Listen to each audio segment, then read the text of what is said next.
Graça e paz, boa noite, Deus abençoe a todos. Nós estávamos falando há pouco tempo, no último vídeo que lançamos aqui, sobre o plano de Deus, o propósito de Deus com vista à nossa espiritualidade, que é o desenvolvimento da maturidade cristã, né? Que o texto aqui diz que o propósito de Deus é o aperfeiçoamento dos santos para o serviço cristão, para a obra do ministério.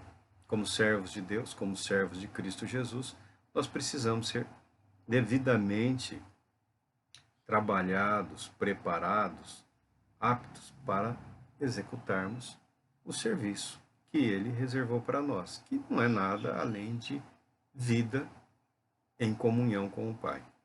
E o objetivo é que não sejamos mais crianças. Muita criancice, muita infantilidade tem havido no ambiente eclesiástico, denominacional, religioso e espiritual, não só no Brasil, mas no mundo como um todo. Porque quando a palavra de Deus deixa de ser o referencial para a nossa reflexão, para as nossas vidas, quando o Espírito Santo deixa de ser aquele que nos conduz, aquele que nos conforta, nos orienta, que nos consola, que nos fortalece, que nos capacita, aí a igreja fica à mercê de hipóteses, de teorias, de talvez. A história da igreja está repleta de belos e maravilhosos movimentos, todos muito bem intencionados. O movimento pietista que surgiu na Alemanha depois depois depois de Lutero, depois do luteranismo ser estabelecido como religião, depois da Reforma Protestante. Houve uma acomodação, porque criou-se uma estrutura religiosa, uma estrutura de poder eclesiástico, por assim dizer, e as pessoas não estavam satisfeitas, né, com a formalidade, com o formalismo. Né? E o movimento pietista vem no sentido de que as pessoas queriam viver com maior intensidade a fé que elas haviam abraçado, recepcionado. Esses movimentos, eles não dizem respeito única e exclusivamente aos protestantes, aos luteranos, aos reformados, aos metodistas, aos evangélicos, não. Esses movimentos dizem respeito a todas as religiões do mundo. No judaísmo tem, no catolicismo tem, pessoas querendo viver mais intensamente aquilo que acreditam. Pessoas que não estão satisfeitas, por assim dizer, com a qualidade do viver religioso, né? Da maneira como se estabelece a religiosidade de acordo com aquilo que se crê, que se declara. Então, o ser humano sempre está buscando mais, sempre está buscando mais. Porque, de certa forma, e da forma como a palavra de Deus apresenta, nós somos instados a isso pelo Espírito Santo. Né? O Espírito Santo nos provoca, por assim dizer, a buscarmos na palavra, a buscarmos nele. Né? De alguma maneira, nós imaginamos, pensamos, Senhor, é preciso, é importante que exista algo além da rotina e da forma. E nisso, o próprio apóstolo Paulo aqui está falando, e é a temática que nós apresentamos aqui de espiritualidade, de maturidade, como começar esse mover. O início foi dado por Deus, o poder é dado por Deus, a orientação está pela palavra de Deus, mas o que tenho eu que fazer, o que é importante fazer? Aqui o apóstolo estabelece. Olha como ele não isola ninguém da realidade ou do chamado mundo. Ele diz aqui: sendo assim vos afirmo e no Senhor insisto, para que não mais vivais como os gentios que vivem na inutilidade dos seus pensamentos. Eles estão com um entendimento mergulhado nas trevas e separados da vida de Deus por causa da ignorância em que vivem, devido ao embrutecimento do seu coração. Havendo perdido toda a sensibilidade, eles se entregaram a um estilo de vida depravado, cometendo com avidez toda espécie de impureza. Graças a Deus pela sua palavra e que Ele nos abençoe nesta reflexão, direcionando nossas mentes e corações a Cristo Jesus. Estamos lendo aqui de novo a carta de Paulo aos Efésios, no seu capítulo 4, que é a sequência do, do que foi estabelecido pelo próprio apóstolo, de qual é o propósito de Deus, qual é o plano de Deus para o cristão. Né? É atingir a maturidade, é ser aperfeiçoado, é estar apto para servir a Deus com a nossa vida. E o objetivo primário aqui, o aspecto negativo, é evitar que o cristão se comporte como criança, imaturo, irresponsável, inconsequente, né? Experimentando coisas, né? Curioso, não encontrando em Cristo, não encontrando na palavra de Deus o suficiente para sobreviver às pressões do mundo e seguir em frente. Aqui o apóstolo faz um corte na realidade que a igreja vivia naqueles dias. E a primeira coisa é não aceitar a forma do mundo. Não aceitar a forma como? A roupa, a comida. Não aceitar o caráter. Não aceitar o propósito. De um modo geral, algumas práticas ou algumas técnicas religiosas ganham grande dimensão quando elas são corrompidas para dar a ideia de que espiritualidade tem o propósito de satisfazer o ego ou o coração humano. Muito pelo contrário, espiritualidade tem o propósito de estabelecer a vontade de Deus como prioridade em relação à nossa vontade. Então, espiritualidade é sempre viver em submissão, mas é viver em alegria, viver na plenitude da fé, viver em poder e graça. Eu sei que hoje faz muito sucesso essas vertentes de poder. Há um crescimento em uma divulgação intensa, né, do exorcismo, né, das práticas de exorcismo. Muitas pessoas não sabem, né, muitos irmãos católicos não têm um conhecimento, mas era para toda sede de diocese católica ter um exorcista. Né? Era para toda. Eu estou aqui em Lins, eu não sei se aqui em Lins a diocese mantém um sacerdote exorcista. Eu sei que Bauru tem né, que é uma sede lá, tem um sacerdote exorcista. Os protestantes, de um modo geral, boa parte não se envolve nessas questões. Os evangélicos são quase que apaixonados por essa prática. É fato que a Bíblia declara que a nossa luta não é contra carne ou sangue, ou seja, não lutamos contra ninguém. Né? Nosso alvo, nosso objetivo é viver de maneira a agradar a Deus. A Bíblia fala que a nossa luta não é contra carne ou sangue, mas contra os principados e potestades, os dominadores, né, deste mundo tenebroso, deste mundo dominado pelo pecado, né, nesse mundo debaixo do poder do pecado e da condenação do pecado. Aí o exorcismo é apresentado hoje como um aspecto da espiritualidade, do cristianismo, né, bastante prático, que chama muito a atenção. O cinema ama, né, a literatura, as artes de um modo geral amam essas coisas, né, e leva-se a extremos essas apresentações. Não tenho nada contra, não tenho nada contra, porque a pessoa que tem o conhecimento devido, a informação necessária e a vida consagrada, né, ela bem pode dedicar-se também a essa prática, muito embora o exorcismo não seja o propósito. O propósito é vida em Cristo Jesus, mas não há um mal. O estranho, o desagradável é que isso tem sido usado como se fosse um poder que se adquire, que se invoca, que se estabelece. Tá, mas nós não vamos entrar nesse aspecto agora de luta, de embate, de questões espirituais, porque há outras questões espirituais envolvendo o próprio indivíduo, o próprio ser humano, que são, via de regra, negligenciadas. Há muita coisa em nós, há muito na personalidade, no caráter do ser humano, que pode ser apresentado como uma manifestação de poder, de qualquer coisa do tipo, mas que na verdade, contraria o propósito de Deus e o plano de Deus para nossas vidas. Então, o cristão ele luta em duas frentes, né? Ele luta em duas frentes.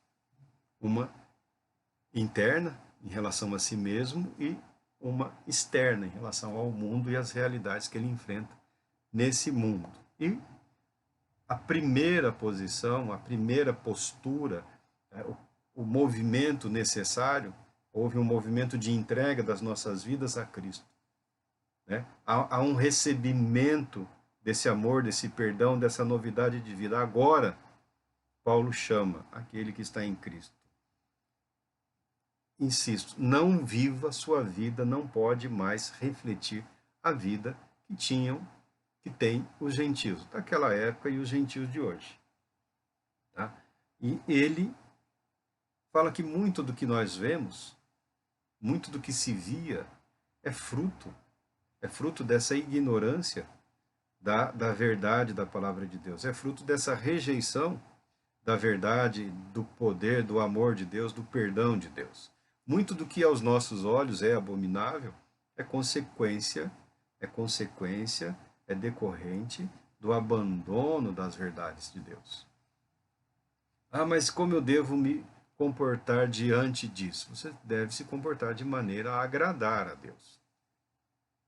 Porque parte da desesperança, parte do medo, parte do terror que habita nas mentes e corações das pessoas que não conhecem a Cristo, são também decorrentes da negligência do cristão em levar, em apresentar essa fé, essa esperança, essa verdade de que Deus se importa a ponto de providenciar uma salvação perfeita, plena, totalmente perfeita, que conduz o indivíduo do pecado para a vida eterna.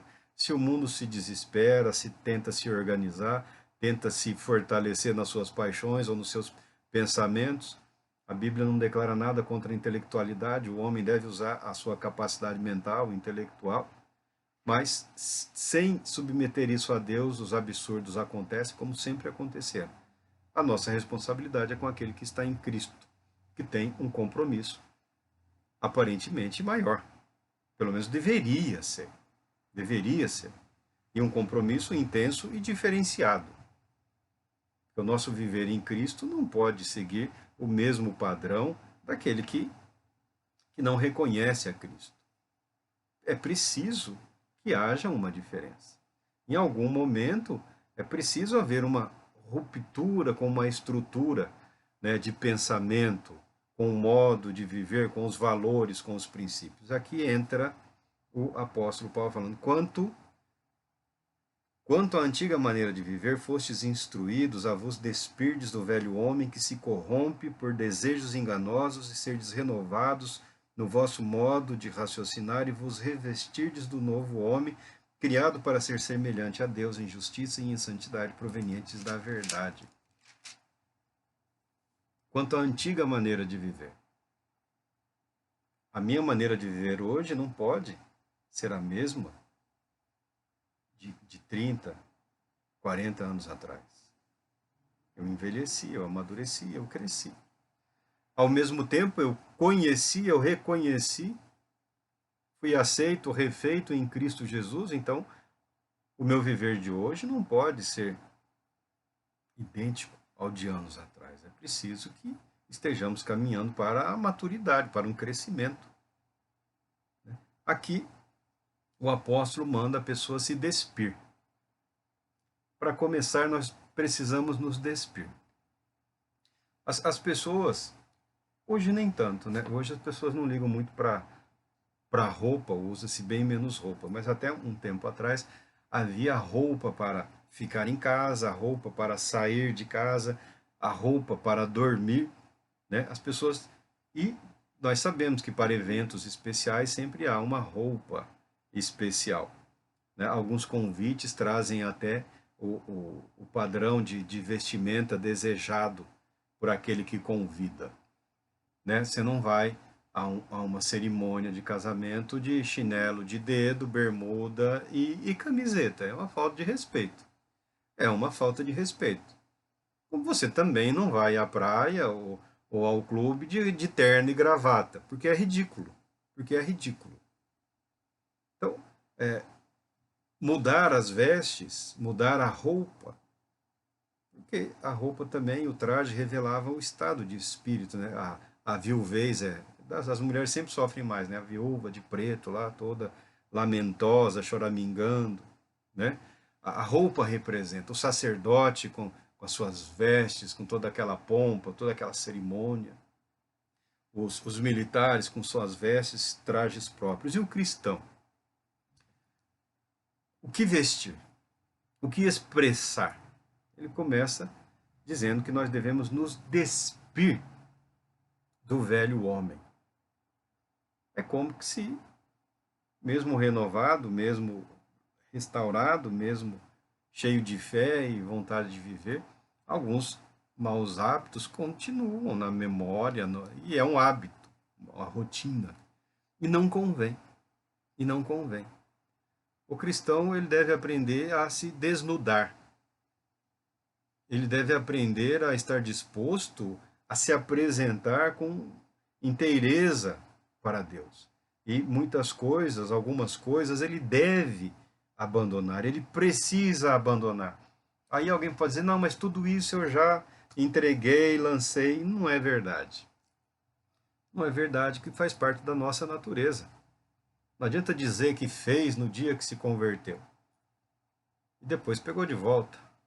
E depois pegou os mesmos hábitos, retomou os mesmos hábitos, o mesmo comportamento, a mesma atitude em relação. E o apóstolo continua falando aqui.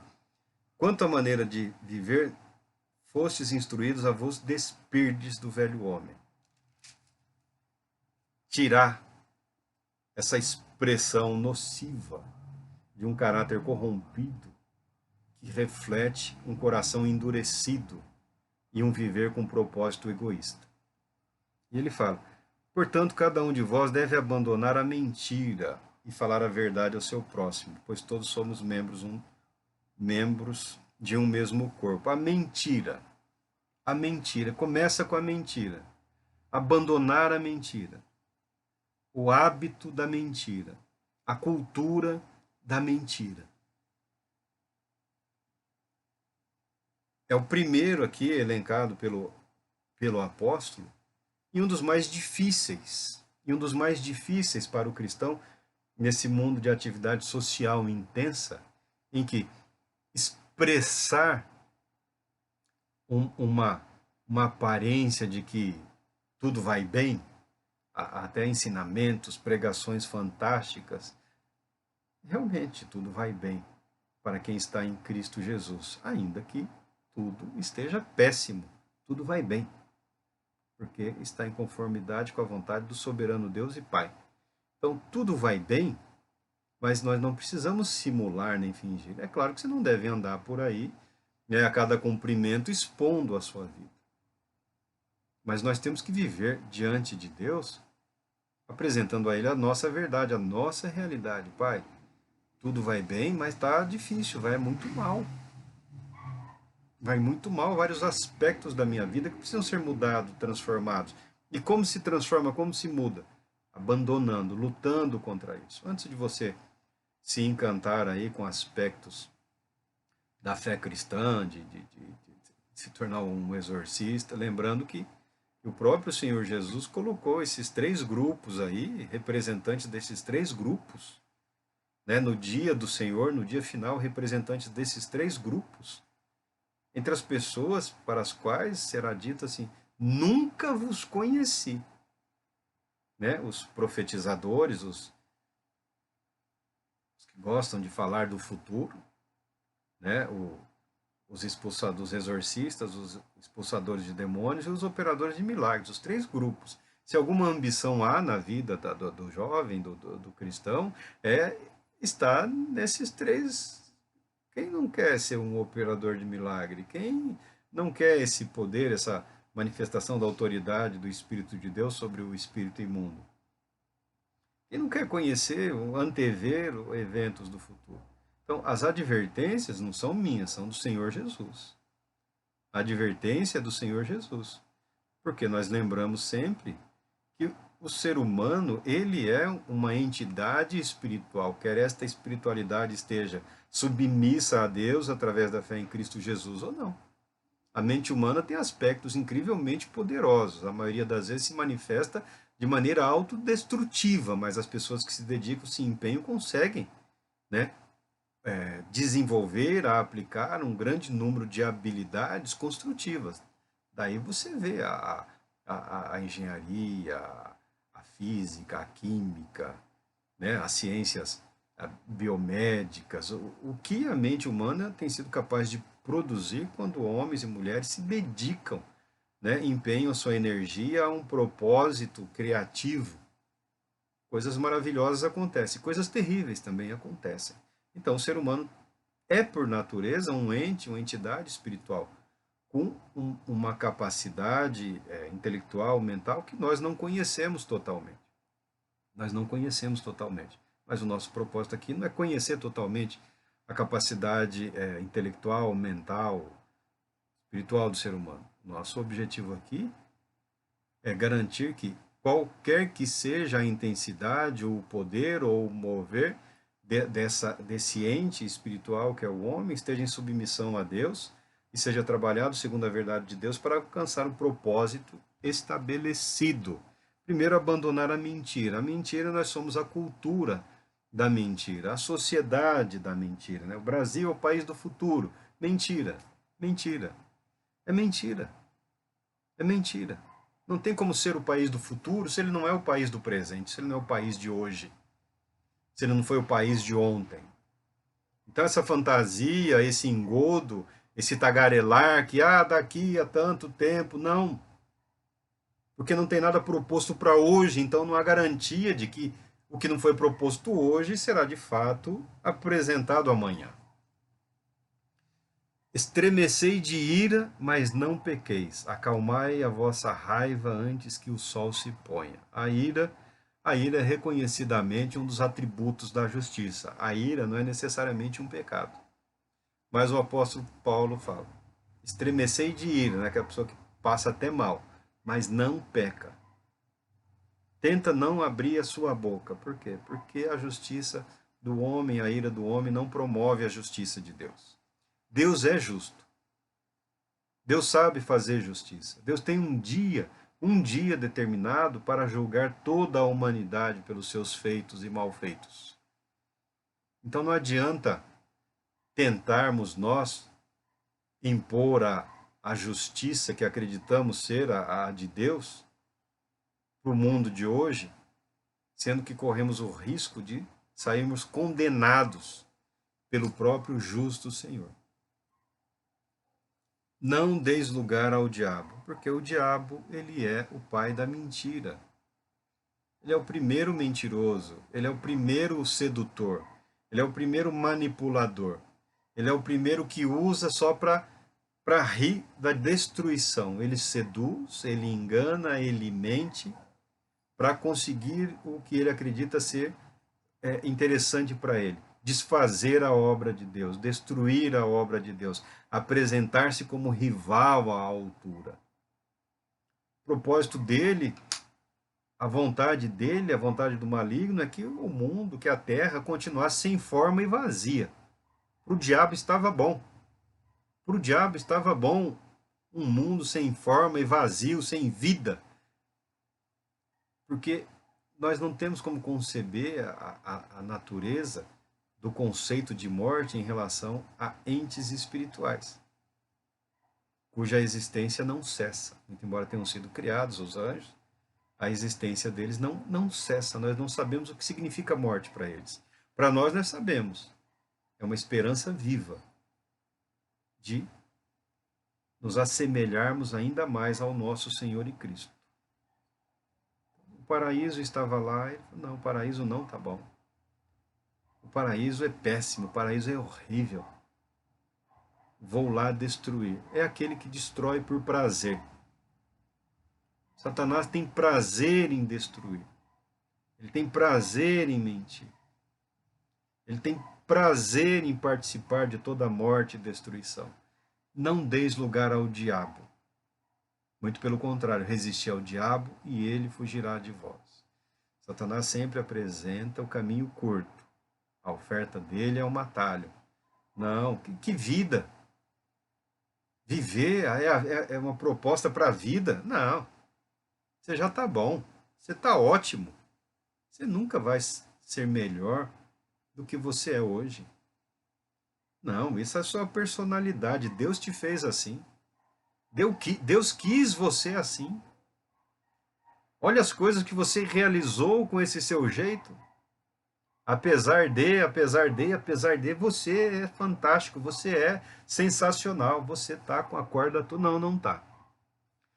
Muita gente se tornou refém do diabo por não ter oferecido a devida resistência. Aqui vem as questões práticas, das apropriações indevidas. Se não é seu, deixa com o dono. Você não declara que Deus é poderoso para te abençoar, para te fazer prosperar? Se você acredita que é Deus, que seja Deus. É o que nós falamos aqui. Não temos nada contra o crescimento, a vida de ninguém, só não concordamos com a mentira. Sabemos que a pessoa o fez por meios escusos, depois joga o nome de Deus e todo mundo tem que engolir. Não, não é esse o caminho, não é essa a verdade. E o caminho de Deus é trabalho, é uma vida de trabalho, de dedicação, é um crescimento, é um amadurecimento. Se Deus não te deu, é porque ele é Deus, não adianta você tomar. Então, o apóstolo começa a falar: aquele que rouba, não roube mais, pelo contrário, trabalhe com as próprias mãos. Trabalhe com as próprias mãos, o que é bom, para que tenha o que repartir com quem está atravessando um período de necessidade. E o pouco que você tem, ainda que pouco, torna-se suficiente para você dividir, porque você tem uma vida de esperança. O cristão não é mesquinho. Aliás, o brasileiro, nesse aspecto, é o povo mais fantástico, é o povo que tem aquela mentalidade lá, chegou, não, vou pôr mais água no feijão, vou pôr farinha no arroz, né? Batata com a carne. Todo mundo vai comer um pouco. Dá para todo mundo. Todo mundo vai ter um prato, todo mundo vai ter uma refeição. É, talvez seja surpresa para alguns, mas em alguns lugares do mundo, não. Não. Não vá à casa de ninguém sem ter sido convidado. Porque não terá nada para você. É da cultura, o que eu tenho é o suficiente para eu. Aí eu, não, você se vira. Nisso o brasileiro é ricamente abençoado por Deus por essa maneira de pensar. Aqui entra nos embates internos, né? Não saia da vossa boca palavra que cause destruição. E aí? Não basta não ser ladrão, não basta não ser um assassino. Quantas vidas não têm sido destruídas, arruinadas? Quantos projetos bons, quantas expectativas não foram abandonadas, travadas, impedidas pelo maldito hábito de destruir o outro com palavras? Não basta que você não use uma faca ou uma arma, não. E as palavras? Porque o ódio, normalmente, primeiramente, ele se manifesta por palavras que conduzam a um condicionamento mental que gera uma resposta física. Não saia da vossa boca nenhuma palavra torpe, nenhuma palavra que cause destruição, mas somente a que seja útil para a edificação. Ao desafio. Então é preferível, sim, muitas vezes permanecer em silêncio, sim. Sim. Se não tem o vocabulário, se não tem o conhecimento, se não tem o discernimento de que a palavra de Deus e o Espírito de Deus tem o objetivo de abençoar vidas, de infundir esperança, alegria, uma esperança viva, melhor ficar quieto. Se você não foi devidamente adestrado nesse sentido, se você não se auto-exercitou, não exerceu esse autodomínio no sentido de permitir-se ser usado por Deus para edificação, então, por favor, não destrua. Não destrua outras vidas. Não é porque a sua vida foi um fracasso, foi um fiasco em alguma área, em algum aspecto, que isso dá direito à pessoa de imaginar que a vida dos outros não pode ser um sucesso naquela área. Então não destrua. Deixe que a bênção de Deus aconteça. Não seja você a fazer as vezes do diabo, a fazer as vezes de Satanás. Tá? Não, ele fala, né, mas somente a que seja útil, de acordo com a necessidade, a fim de que comunique graça aos que a ouvem. E não entristeçais o Espírito Santo de Deus, com o qual fostes selados para o dia da redenção. Não entristeçai. O Espírito Santo ele é frequentemente entristecido, ele é muito entristecido por nós, por nós. Através do quê? A amargura, a cólera, a ira, a gritaria, a blasfêmia. Tudo isso tem que ser eliminado. Por que tudo isso tem que ser eliminado? Porque isso faz parte da natureza humana. Faz parte da velha natureza. São as vestes de ódio, são as palavras de ódio, é a cultura de ódio. Ah, seria mais fácil se no mundo não existisse gente roxa. Não sei se tem alguém aí roxo. Né? Seria um mundo sem roxo. Vamos abolir as cores. Aí qual cor vai ficar? Qual cor é interessante? Qual é a cor da moda? Qual cor pode existir? As que Deus criou não pode mais. A criação de Deus não está mais à altura de Deus. Tem que ser a que agrada o sujeitinho esquisito lá. Porque ele não é capaz de suportar o que não é espelho. Tem que ser o que agrade a estranha. Porque não tem conhecimento, não tem cultura, não tem vocabulário. Se apresenta como um representante da palavra de Deus, mas é só como que um animal expressando seu ódio, sua raiva, sua angústia, o seu fracasso, incapaz de ser instrumento de Deus para a manifestação do poder e da graça de Deus, para conduzir a vida de outros a uma vida de esperança e de confiança em Deus. Não adianta a igreja pensar em estabelecer esses projetos de liderança criados segundo a conveniência. Eu conheci vários experimentos.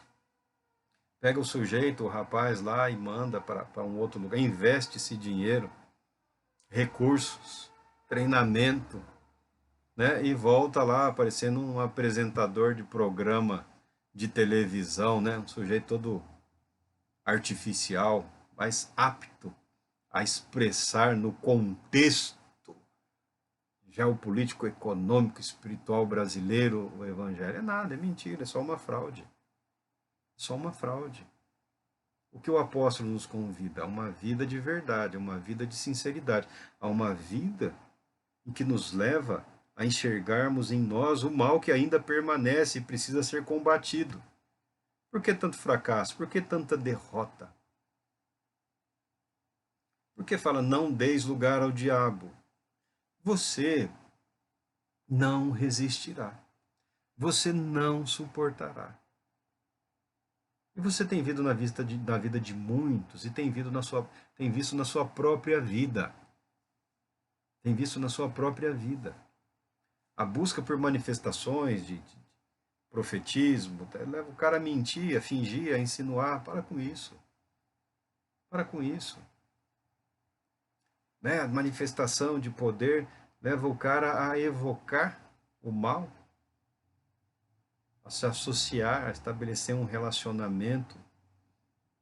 Nós estamos vendo. Nós estamos vendo. A busca por milagres leva a mentira, leva a fraude. Né? Dá para ser verificado, dá para ser apurado. Deus não precisa disso. Deus não precisa dessa de empolgação, de mentira. Deus exige de nós uma vida de verdade em que nós contemplamos a necessidade de vencermos a nós mesmos, a nos despirmos da amargura, da cólera, da ira, da gritaria, da blasfêmia. Tudo isso precisa ser eliminado das nossas vidas. Precisamos aprender a tirar essa roupa velha, esse vestir-se, esse apresentar-se de forma carnal e mundana, fantasiado de fé cristã. Não é, não é, não é. Ao mesmo tempo em que se despe, a pessoa deve se revestir. Não é muito confortável. Eu estou aqui com roupa de ficar em casa, vou aí coloco outra por cima e vou. Aí desse evento vou para um outro e coloco outra roupa. É ridículo, é desconfortável. Então tem muito cristão ainda que ele já colocou, ele tá com o pijama de dormir, aí com a roupa de ficar em casa e colocou mais uma roupa pro trabalho. Tá lá todo desajeitadão, né? Todo esquisitão, todo travadão, totalmente desconfortável. Desconfortável por quê? Tem que se despir de todo esse mal que a humanidade carrega e está presente em nós. Não adianta fingirmos que não. E essa é uma disposição constante e permanente daquele que crer. Ao mesmo tempo, devemos nos revestir do novo homem, criado para ser semelhante a Deus em justiça e em santidade provenientes da verdade. Verdade é sinônimo de Jesus Cristo. Verdade é sinônimo de Jesus Cristo. Nós devemos buscar o crescimento, a maturidade, a espiritualidade cristã para expressarmos Cristo através da nossa vida. E isso exige uma dedicação contínua, um esforço contínuo, um esforço permanente. Tá? Ao mesmo tempo em que se abandona a mentira, você adota a verdade. Ao mesmo tempo em que você resiste, em que você não dá lugar ao diabo, mas você imediatamente se submete à palavra de Deus e ao Espírito Santo de Deus. Você luta contra as suas emoções, contra os seus sentimentos, contra uma necessidade, ainda que esteja certo, de expressar a sua verdade contextual, para não ofender o Espírito Santo de Deus. Para não ofender o Espírito Santo de Deus. Para não torná-lo seu inimigo. Para não perder a comunhão, para não perder o atrelamento. Pelo contrário, sejam bondosos e compassivos uns para com os outros, perdoando uns aos outros da mesma maneira como Deus vos perdoou em Cristo Jesus. Está lá na oração do Pai Nosso, né? Ah, mas eu vou viver igual um trouxa aí? Você não vai viver igual um trouxa, porque se você tiver sabedoria, você vai aprender a fugir das armadilhas. O cristão só é feito de trouxa quando ele acredita que vai dar uma rasteira no diabo, que vai fazer e ninguém vai descobrir, nada vai acontecer, né? Que vai enganar e ninguém vai descobrir porque falou palavra mágica, né? Em o nome do... Ah, não, foi, todo mundo vai aceitar. Não, ninguém vai aceitar, não. Ninguém mais aceita, não. Ninguém mais engole essa, não. Devemos ter uma vida de humildade, aprendendo a nos despir, a vestir a roupa certa, a expressar adequadamente a nossa fé através do nosso viver. Deus Todo-Poderoso te abençoe, te proteja, te traga paz, muita paz nesta semana. Retornaremos em breve.